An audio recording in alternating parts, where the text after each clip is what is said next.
My name is Cheeia. I come from a traditional Hmong family. Hmong is a tribal group. We're scattered all around Southeast Asia. In my family, I'm the first one to go to college.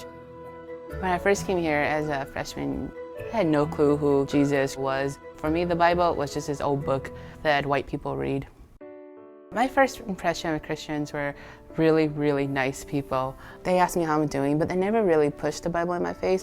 Pretty much just like being friends and just being there for me. The Bible study leader lived next door to me, so her and her friends will always invite me to Bible study. Eventually, I came in because at this point of my life, I was really depressed. I was really into drinking, and I'm thinking like, I have nothing to lose, so I might as well give this a try. I realized that what these girls have, like, it wasn't a one-time deal. I was like, wow, like, I want that joy, I want that hope, and I no longer want to do things on my own. And then I talked with one of the Bible study leader, and she was like, I've been through the same thing that you have, and let's do this together, you know, let's talk about this. Cheeia just kind of started opening up to me, and she eventually asked me the question, well, Lindsay, can God ever love me after everything I've done? She shared the story of me how there's this God, and that God loves us so much that he sent his son, Jesus Christ, to die on the cross for us, and that it's just this gift that we have to accept. When she left, I just sat there bawling with this booklet, and I'm just like, wow, I accepted Christ, and that was just the beginning of my journey. That's when I went home for winter break, and then I just read the Bible like every single day, just attacked the Bible. Cheeia had accepted Christ, but not only did she begin to grow in her walk with God, she knew that it was important to share that with others. I was challenged to go on an international summer project. So I ended up in East Asia, and while I was on project in East Asia, we used the Jesus film a lot, playing it to the East Asian students. That's where I heard of the Jesus film. Coming back from East Asia, that's where it really hit me. God's like, Cheeia, like, why aren't you sharing with your family?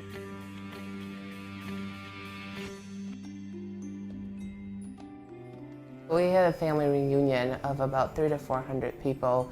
They all know that I was a really depressed kid, and I told them that, as you can see, that I am not who I used to be. See that there are changes in my life, and with those changes comes Christ, because God has done so much. It was really cool just to see the excitement and passion that she had for the Lord, and that she knew that it was important that her family know that as well.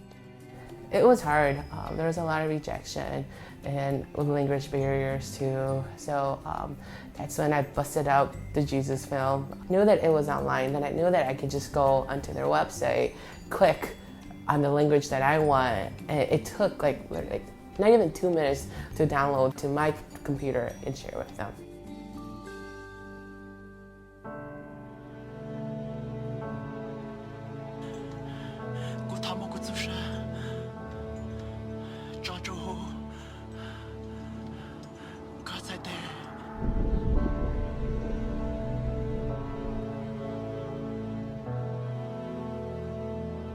And I still remember at the end when Jesus woke up again, and there was holes in his hand, and just saw the expression on my grandma's face. It was just priceless.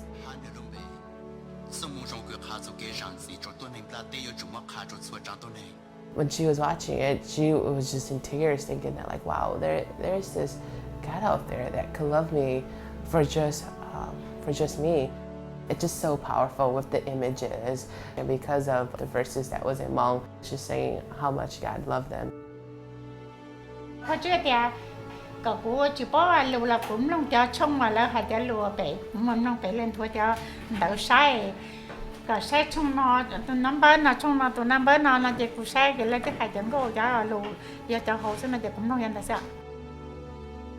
At that family reunion, there was 37 family members that accepted Christ, and I was thinking, wow, the Jesus film, like, this really works. I can play this in my own backyard to my family.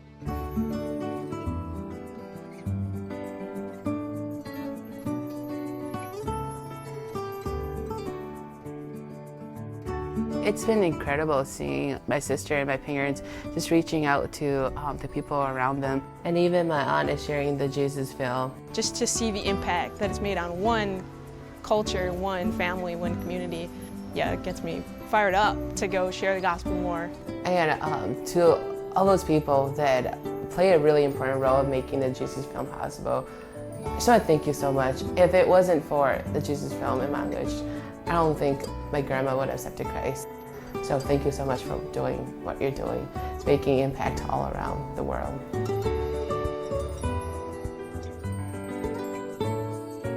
When God leads you to share Christ with someone, you never know how that impact will multiply in the lives of others.